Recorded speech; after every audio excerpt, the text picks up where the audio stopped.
Friends, అందరూ ఎలా ఉన్నారు? బాగున్నారా? నేను బాగున్నాను ఫ్రెండ్స్. ఇవాళైతే నేను దొండకాయ ఫ్రై చేస్తున్నాను. దొండకాయ ఫ్రై అంటే నాకు చాలా ఇష్టం. మీకు అందరికీ కూడా ఇష్టమా? నాకు కూడా చాలా ఇష్టం.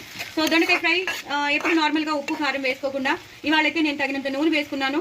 నూనె వేసుకున్నాక కొంచెం నూనె కాగాక నేను జీలకర్ర వేసుకున్నాను. జీలకర్ర వెల్లుల్లిపాయలు వేసుకున్నాను. చిత్తగొట్టి వెల్లుల్లిపాయలు వేసుకున్నాను. మంచి ఫ్లేవర్ వస్తున్నప్పుడు వెల్లుల్లిపాయలు అక్కర్లేదన్న వాళ్ళు స్కిప్ చేసేసుకోండి.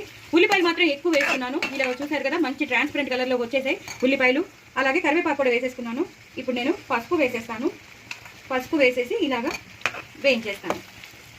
కొంచెం దొండకాయ ఫ్రై కాబట్టి కొంచెం ఎక్కువ నూనె పడుతుంది.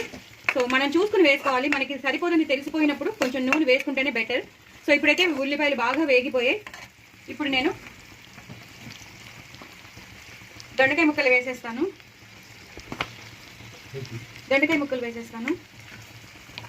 నాకు అవసరమైతే నేను మళ్ళీ నూనె వేసుకోవచ్చు. ఇప్పుడైతే ప్రస్తుతం నేను దొండకాయలు వేసేస్తాను. మనం నేను ఒక ½ కేజీ దొండకాయలు వేసేస్తున్నాను. ఇలా తరిగి పెట్టుకున్నాను. నేను రౌండ్గా, సర్కిల్గా, స్లైసెస్గా తరిగి పెట్టుకున్నాను. పొడుగ్గా కావాల్సిన వాళ్ళు పొడుగ్గా కూడా తరిగి పెట్టుకోవచ్చు.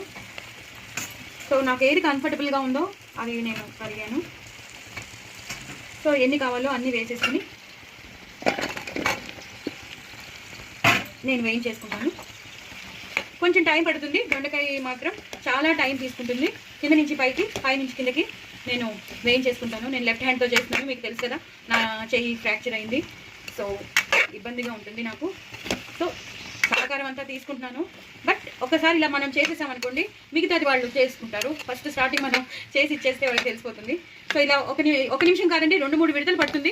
ఇది బాగా క్రిస్పీగా మంచిగా వేగిపోవాలి. దీని కలర్ మారిపోతుంది మనకి, దొండకాయ కలర్. సో దొండకాయ కలర్ మారిపోయాక, అప్పుడు బాగా వేగిపోయాక మీకు లాస్ట్లో చూపిస్తాను. బాగా వేగిపోయా చూసారు కదా, మొత్తం మంచిగా అయిపోయాయి. అలానే బాగా క్రిస్పీగా ఒత్తుల్లో చేసుకున్నాం అనుకోండి, తినలేం, పంటికి అంటుకుంటూ ఉంటాయి. ఇలా అయితే ఒక రకమైన మంచి క్రిస్పీగా ఉంటాయి, చాలా చాలా బాగుంటాయి. ఉల్లిపాయలు బాగా వేగిపోయాయి. ఇప్పుడు నేను జీలకర్ర ధనియాల పొడి వేసేస్తాను.